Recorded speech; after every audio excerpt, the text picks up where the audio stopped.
Welcome to the coast, David. How are you? I'm good. Good to have you back here. All right. I know. Here we go. I missed you. I missed you tremendously. And from my understanding, you were getting ready to replace me because that's a theme going on in sports. Yes, that's right. You're about to put me on the bench. Especially if you get crushed by the Saints at home the previous Sunday. We got a shakeup. We absolutely do in Buffalo. First, Cari, here's what rookie head coach Sean McDermott said Sunday about his core, Tyrod Taylor. Who is the one Chicago Bear that Aaron Rodgers says he can't beat? That's interesting. I don't know. But he's going to tell us next on Coast to Coast. Let's head to the Heineken ESPN FC boot room. There's some certain holes in that cleaning process there, I got to believe. I would agree with you. And I'll say this about these Sixers fans. They sure are. I mean, that guy's name is Derek McKinnon, from my understanding. He was how we were able to get the video. They are loyal, are they not? They are hanging tough. They really are. And maybe good things are on the horizon for them. So just keep your house clean. And by the way, we got another feature tomorrow. We got a great Thursday night football game, Titans and Steelers. And the feature tomorrow is on Juju Smith-Schuster. And apparently, I guess the issue is if he might drive himself to the stadium or something. I don't know. Stay tuned for that. And that has to do with the Sixers in some form or fashion. Somehow. Just okay. I got it. Meanwhile, let's talk about Aaron Rodgers because we're leading there. Okay. All right, so last week was the third week that the Packers played without Aaron Rodgers. This after the Packers quarterback suffered a broken collarbone against the Vikings, an injury that may sideline him for the rest of the season. While the injury cost Rodgers the opportunity to play, it has done nothing to his sense of humor, as you'll see in this interview with our very funny man. His name is Kenny Mayne. You know, I felt like we were all left out of the joke. I felt like they had some funnies that we didn't know about. He's got sort of that deadpan comedy thing going. You could tell the wheels are spinning. He's a funny, sharp guy.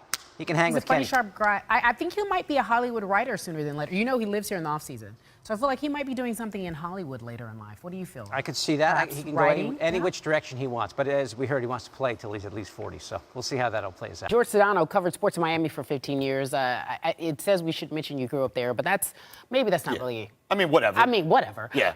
So I'm listening to what Tim Kirkchin is saying, and he's essentially saying this is a gutsy move, if you will. What would it mean to fans if he was dealt, if Stanton was gone? Cari, the reality is this: it would feel to fans, and it already feels to fans there. Like, no doubt, Derek Jeter's not used to people saying no to him, and he's going to get a lot of this here in Miami. Oof. We shall see. George Sedano, thank you so much for joining us quickly here on SportsCenter Coast to Coast. David, back to you. Work holes. Sweat equity is what we call it. All right. All right. So I think we got other things going on. What shall we talk about now? We're going to talk basketball, okay? We're going to talk Warriors. We're going to talk Celtics. And they're all driving. No. I'm just not going to name the one teenager that parked the car. Oh, you're good. Oh, you're good. I'm you're protecting good, his identity. But so I had to somehow limbo in the other side and then climb over the seat and the stick. Juju Smith-Schuster leading, you know. Oh. How about wonderful. That? Yeah. Oh, my God. You're really talented. I'm listening. See how they're dovetailing? The Steelers wide out. Remember, he made news last month. He reported his bicycle was stolen. Oh, yes. Got it back. But, you know, winter's coming on in Pittsburgh. He figured it was time to get his license. So, in this joint Sunday NFL Countdown and NFL Films production, we ride along with Juju on his driving test. I'm locked in. Joel Embiid. Cari dancing to the music. Because I feel like I'm going to win again.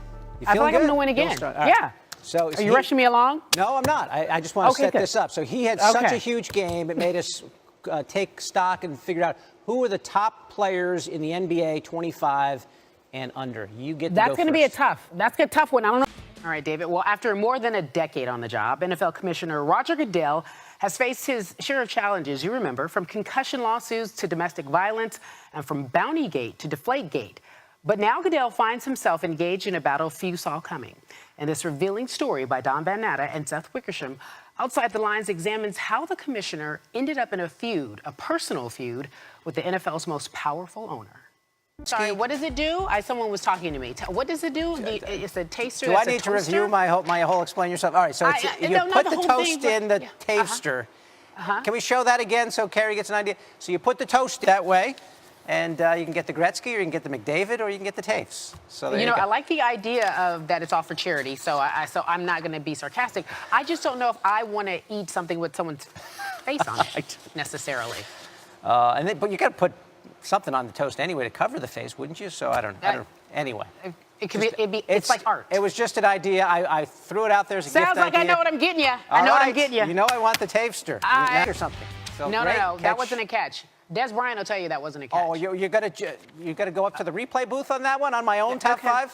Okay, that was Jerome Washington. Okay, shout out to Jerome. That pick. That was no way. Do not no way. impugn my David, integrity, you did impugn your integrity. Both of you went with AI, which I'm not sure that first names, you might have to disqualify you both. First names shouldn't carry it in this, but it was a great call. But Cari's the champion because of the Marcus Allen thing and the Lucius Allen thing. Walk off.